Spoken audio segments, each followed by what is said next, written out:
aqua friends, welcome to my channel. I am Nicole and we are going to do a winter tree landscape with only 2 colors today, and I'm going to show you how to paint snow without using watercolor white or gouache or whatever you use to represent snow. I do think that it looks a lot natural when you're going for more of a realistic, serious watercolor trees, that where you're trying to portray snow is to do negative painting. So that's my trick here for today's trees. So I started off with some Peruvian blue for the sky, just a couple of swipes to kind of have a cloudy sky, putting in a wash of indigo blue. So I'm taking some tissue paper and I'm just blotting out some areas where the treetops are going to go.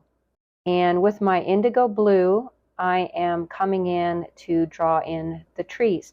Now, everything is still wet, so it's bleeding, and that's a good thing because the undefined edges are going to be all our shadow areas of the tree, and we're leaving negative space for the snow. So when I am painting these trees, I'm looking at my reference photo and I'm trying to always think about painting under the snow. So basically you're painting in these little peekaboo areas where the branches and the needles are showing, and you're leaving the snow alone. You're leaving it to people's imagination, because when you look at these shapes, you think, oh, okay, where it's lighter is where the snow is. And I do think it's a prettier effect.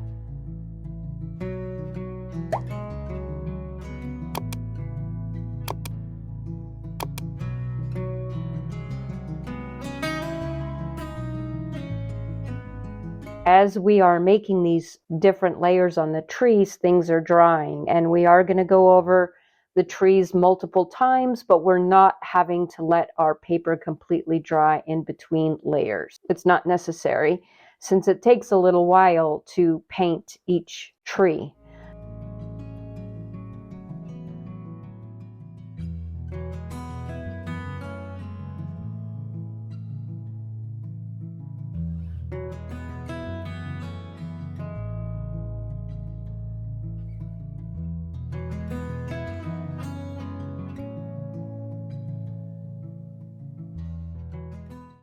So here I go, painting on the left when I should have been painting on the right. Okay, I figured it out now. So I'm starting off with the most right-hand tree because I'm left-handed. If you're right-handed, then you'll start on the other side of the paper. I've already drawn a roadmap of where my shadows are. And basically, we're just deepening our shadows. So we've established our bright snow areas and we've established our shadow areas. And we're just building up the colors so that these trees look more in the foreground.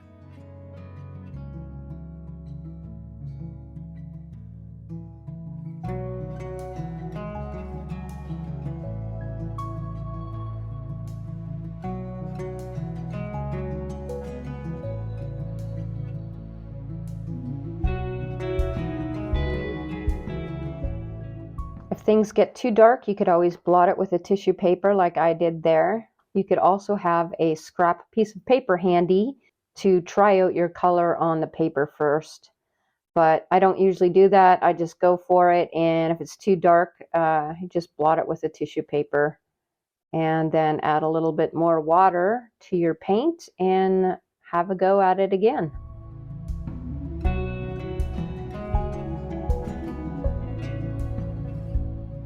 So you see with this extra pigment I'm adding to this tree how it does pop more into the foreground.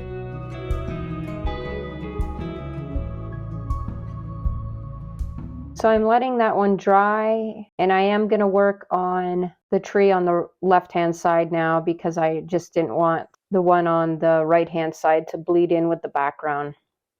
A little too much paint there. Like I said, I blotted it off. And sometimes, I believe when my painting dried and I had a look at it, there were a couple of areas that were a little dark.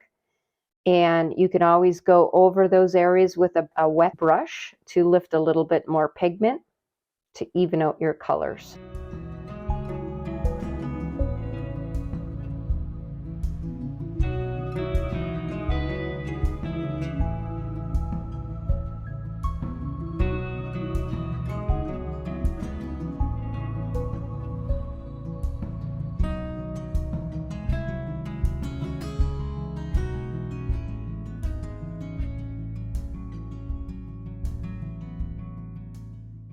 Now I'm working backwards and I'm adding the last layer of pigment here on top of what I already did to get this darker.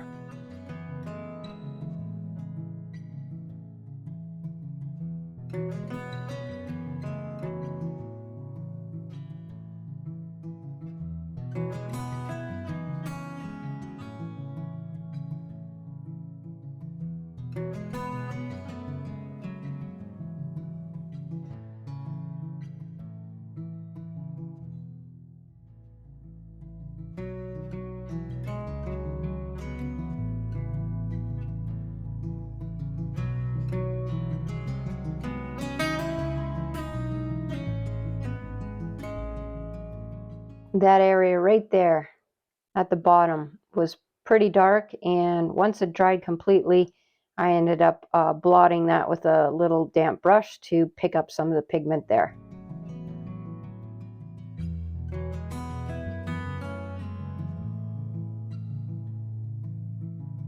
So the other foreground tree on the other side, I am matching that value so that they're both as dark as they need to be.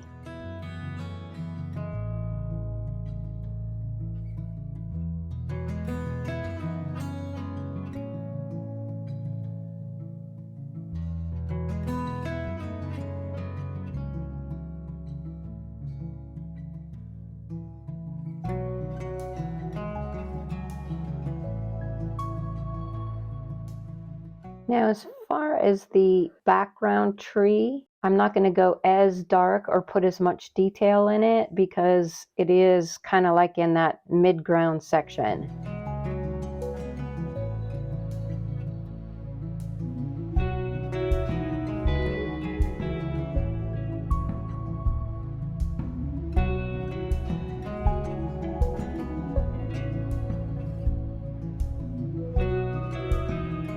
So notice I'm using more of a medium value there.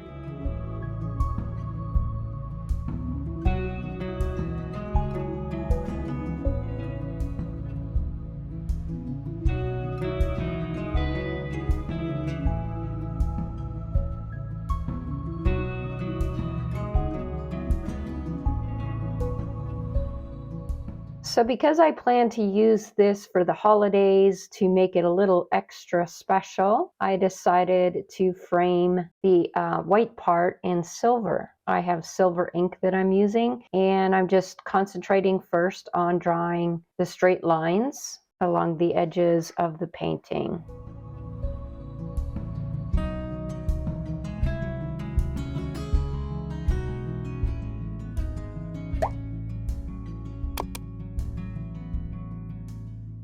Once you have that established, you can go ahead and fill in the rest, or you could do thinner lines and just kind of outline that and still have the white part of the watercolor paper showing. So that's completely up to you.